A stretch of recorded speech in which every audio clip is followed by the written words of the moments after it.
Hello and welcome to UzReport World News, and my name is Bahram Gaffarov. Reducing poverty and youth employment issues were under scrutiny at a regular meeting chaired by President Shavkat Mirziyoyev on Tuesday.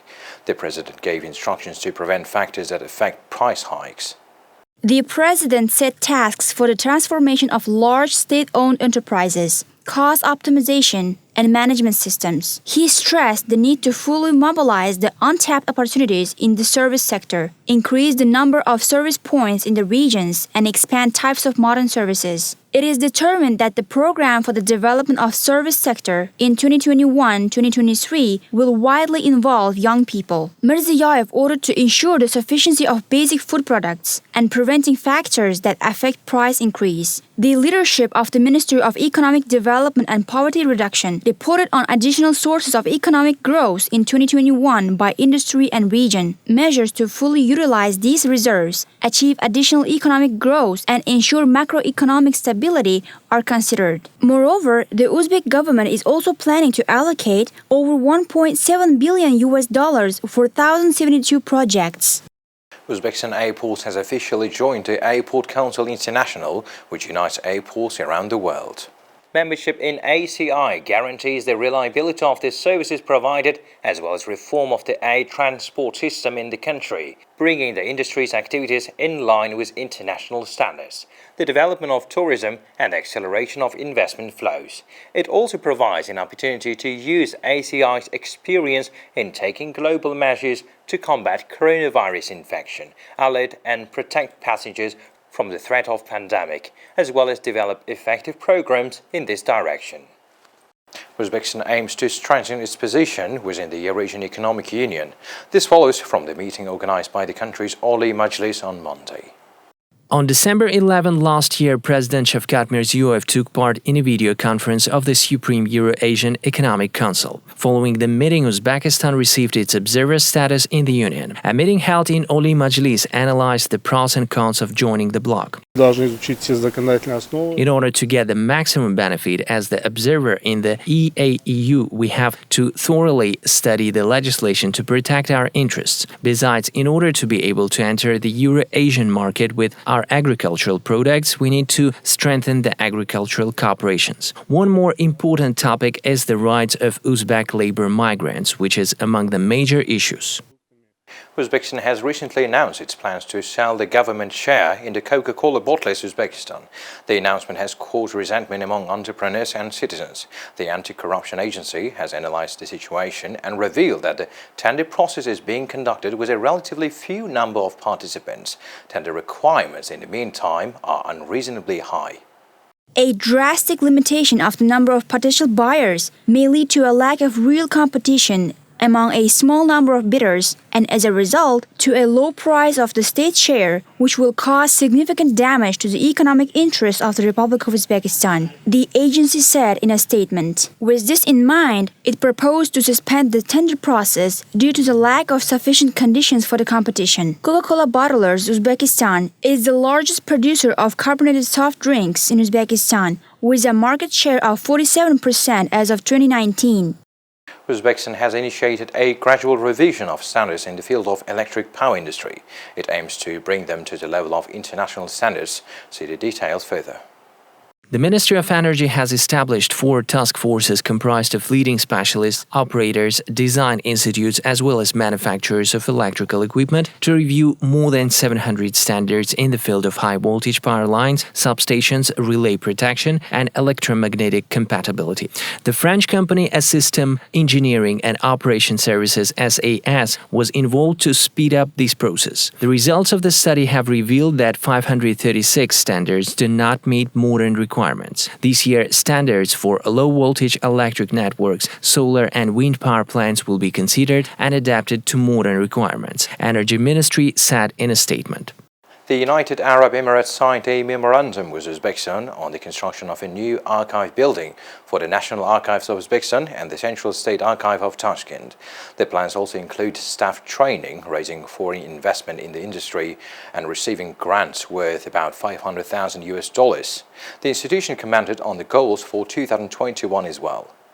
The National Archive of Uzbekistan is the largest archive of the country, where documents, ancient manuscripts, and treaties are stored at the state level. Today, it stores some 1.8 million documents. 500,000 documents are very old and unique. The biggest problem is the lack of buildings. Therefore, on the basis of the memorandum signed with the UAE, a new building will be built. During the event, an exhibition of the archive's masterpieces, including documents of the Samanids of the 19th century, and the Timurids of the 15th century was organized. In 2021, the National Archive plans to introduce modern information technologies in the industry. It will also focus on the automation of workplaces, the gradual transfer of storage facilities to technological control. Archive also works in electronic form. During the digitalizing process, each archived document is digitized in at least 3 copies. The first copy is mostly stored on our archive server. The second is stored on work computers and used by researchers, historians, directors, or scientists accessing the archive. The third copy is stored on external media or disks. In case one copy is lost, another will replace it. With the initiative of the U.S. Centers for Disease Control and Prevention, a special training program has been launched for 20 epidemiologists from Sanitary and Epidemiological Welfare Service and 10 specialists from the Tashkent Medical Academy of the Republic. On-the-job 3 months training is aimed at improving their ability to conduct epidemiological studies and respond quickly to outbreaks of diseases. As a result of the program, specialists will be able to detect coronavirus outbreaks in a timely manner, take appropriate measures, and create epidemiological surveillance systems for various diseases. Some 1.5 million tourists visited Uzbekistan in 2020, according to the State Statistics Committee. This figure was 77% higher in 2019. 1.4 million tourists arrived from the CIS countries. 83,000 traveled from other countries. The biggest number of tourists arrived from Kyrgyzstan, 508,000. Uzbekistan was also visited by 424,000 citizens of Kazakhstan, 337,500 nationals of Tajikistan, 81,600 citizens of Russia. Uzbekistan has decided to lift quarantine restrictions gradually in connection with stabilization of COVID-19 situation and the socio-economic recovery, the Ministry of Health reported on Tuesday. Cultural events are allowed since January 28 in strict adherence to COVID-19 safety protocols. Concert halls should meet 50% capacity limit. All should wear masks and maintain a safe distance. Restrictions for restaurants and cafes were also lifted. They were allowed to stay open from 8 a.m. to 11 p.m. Tajik President Emomali Rahmon on Tuesday declared Tajikistan coronavirus-free, claiming there have been no new cases of the virus in the country in January. Rahmon's claims in his address to Parliament contradicted Health Ministry's statement earlier this month, which noted the registration of several new coronavirus cases since the new year. Tajikistan today is without COVID-19, Rahmon said, but also noted that Tajik citizens should still continue adhering to wearing masks and social distancing. Tajik authorities previously said that mosques in the country would reopen on February 1st as long as they adhere to sanitary requirements. I can announce that we will increase overall weekly vaccination distributions to states, tribes, and territories from 8.6 million doses to a minimum of 10 million doses. In a bid to deliver on his promise of vaccinating 100 million Americans in his first 100 days in office, President Joe Biden on Tuesday announced his administration will funnel more coronavirus vaccines to states starting next week. That's an increase of 1.4 million doses per week. And plans to purchase 100 million more COVID vaccines from Moderna and Pfizer for a total of 200 million. We expect these additional 200 million doses to be delivered this summer, and that increases the total vaccine order in the United States by 50%, from 400 million order to 600 million. Biden suggested the new purchases would be enough to inoculate 300 million Americans in what he's called a wartime effort. The president also promised to provide notice to states 3 weeks in advance of how much vaccine they would be getting in the future so they could plan accordingly. But until now, we've had to guess how much vaccine to expect for the next week, and that's what the governors had to do. How much am I getting next week? This is unacceptable. The lives are at stake here. With the U.S. coronavirus death toll at more than 420,000, Biden warned it could hit a sobering 500,000 by the end of February. Things are going to continue to get worse before they get better. The Biden administration, in the very early days, sent mixed messages about when exactly the vaccines will be fully administered. On Tuesday, Biden pointed a finger at the Trump administration, saying he inherited a vaccine program that was in worse shape than expected. Top U.S. Capitol security officials formally apologized on Tuesday for what they called failings during the deadly attack on the Capitol building by supporters of then-President Donald Trump in a bid to stop the certification of Joe Biden's election victory. In a prepared statement for the House of Representatives Appropriations Committee, the officials specifically acknowledged a number of missteps, including conflicting intelligence, inadequate preparation, and insufficient mobilization of partner agencies. Yolanda Pittman, the acting chief of Capitol Police, said many of the officers are suffering from post-traumatic stress disorder after the deadly assault on January 6th, during which a Capitol Police officer was killed. The acting chief also said the death of a second officer was indirectly linked to the attack. The Washington Post reported that the second officer died by suicide and had been on duty at the Capitol during the siege. The then chiefs of the Capitol Police and House Sergeant at Arms have since stepped down. The acting House Sergeant at Arms, Timothy Blodgett, said security officials were working to do more to boost protection of the U.S. Capitol. Blodgett escorted the House impeachment managers on Monday to deliver a charge of incitement of insurrection against Trump, setting up his second Senate impeachment trial to begin in 2 weeks. In the weeks since pro-Trump supporters stormed the building, security has been heightened around the Capitol and in Washington, D.C. in general, with 8-foot-high fencing surrounding the perimeter and National Guard troops brought in for Biden's inauguration, some 5,000 of whom will remain in Washington through mid-March. Global coronavirus cases surpassed 100 million on Wednesday, according to a Reuters tally. That's a staggering 1.3% of the world's population. Countries across the globe are struggling with new variants of the virus and vaccine shortfalls, while more than 2 million people have died from the disease. The United States, India, Brazil, Russia, and the United Kingdom round out the top 5 worst affected countries. Together, their populations represent over a quarter of the globe, but their case numbers make up more than half of those reported. With over 25 million cases alone, the United States has a quarter of all reported COVID-19 cases, though it accounts for just 4% of the world's population. It also leads the world in the number of lives lost to the disease, with over 420,000 deaths, followed by Brazil. In India, the nation with the second highest number of cases, infections have been decreasing, but still hover around 13,000 a day on average. And as the worst affected region in the world, Europe is currently reporting 1 million new infections about every 4 days, and has reported nearly 30 million since the global health crisis began. For leaders everywhere, vaccines are the light at the end of the tunnel.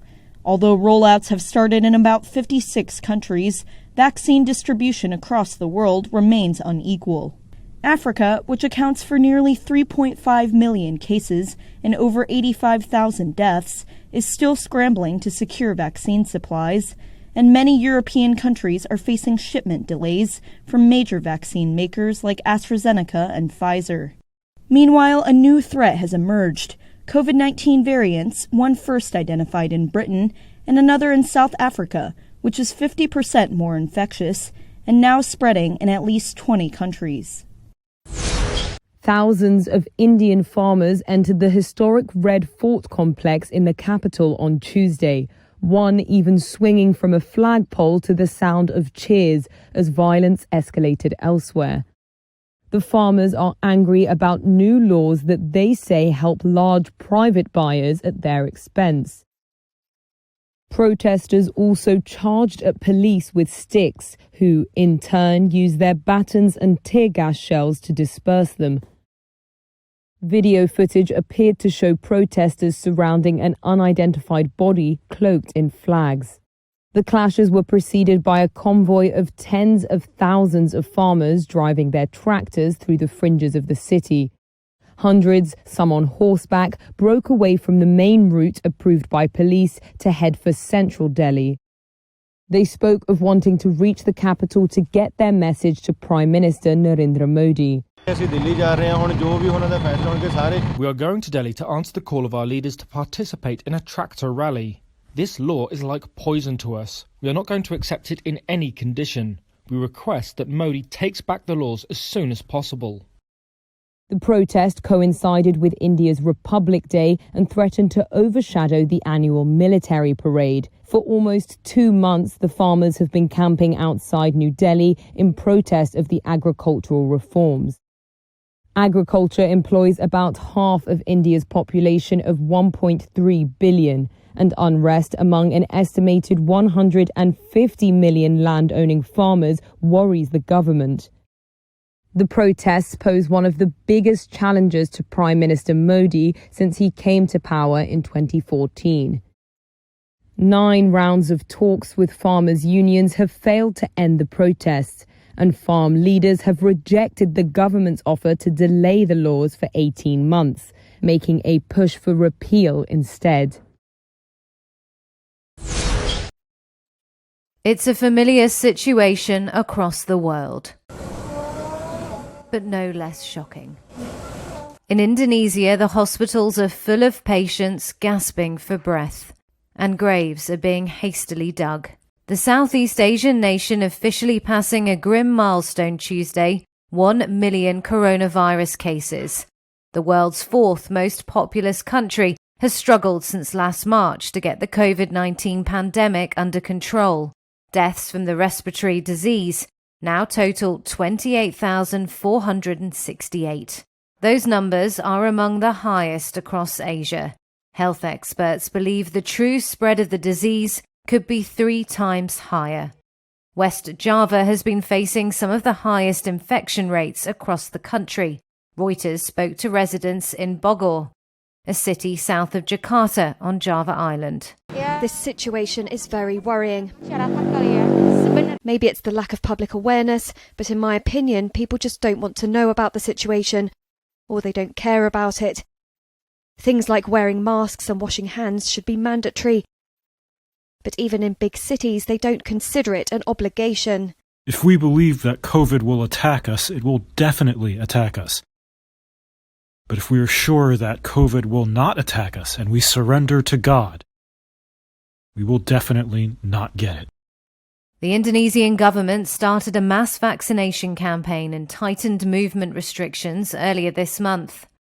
It can't come soon enough, as hospitals come under mounting strain. Dozens of COVID-19 patients have reportedly been turned away due to a lack of beds and ventilators. Europe's elite soccer clubs are expected to miss out on over €2 billion. That's $2.43 billion in revenue by the end of the current 2020-2021 season, through a combination of reasons, all stemming from the ongoing global health crisis. Figures in Deloitte's Football Money League report published on Tuesday also include missed amounts from the end of the last campaign.